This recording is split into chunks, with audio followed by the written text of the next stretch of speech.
Nahihirapan itong si Samantha dahil hindi nga siya makalapit dito sa kanyang asawa habang ito'y nakaburol. Hinaharangan siya ni Aurora dahil pakiramdam ni Aurora ang may kasalanan ng lahat ay itong si Samantha. Wala siyang kamalay-malay na hindi si Samantha ang gumawa ng naturang krimen, hindi siya ang tumulak. Sa kabilang banda, dito naman ay magpapakita sa kanya itong si Rebecca. Sinabi ni Rebecca na nagpapakita sa kanya ang kaluluwa nitong si Paco. Sinabi umano ni Kuya Paco niya na hindi siya matahimik, ang kanyang kaluluwa ay hindi mapalagay dahil someone killed him.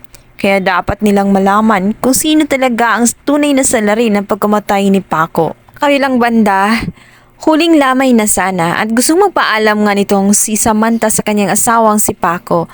Subalit hinaharangan siya ng kanang kamay nga nitong si Aurora. Dito nga ay sinabi na hindi na muna siya pupunta roon. Bumalik na lamang siya sa madaling araw kung saan wala nga itong si Aurora. Ginagawa umano niya ang bagay na iyon alang-alang sa kanyang among si Paco. Alam niya na matutuwa si Paco kapag nagpaalam ito sa ang kanyang asawa sa kanya. Subalit hindi niya pwedeng kalabanin nga itong si Aurora, ang kanyang ina, na malaki ang galit nga dito kay Sam, kaya sana ay maunawaan naman ni Sam ang kanyang kalagayan. Dumating na nga ang gusto nga nitong si Aurora na mangyari. Lumayas at umalis nga sila Sam. Paalis na sana sila. Subalit, ito namang si Basil at itong kanyang ama na si Galban ay matutuwa.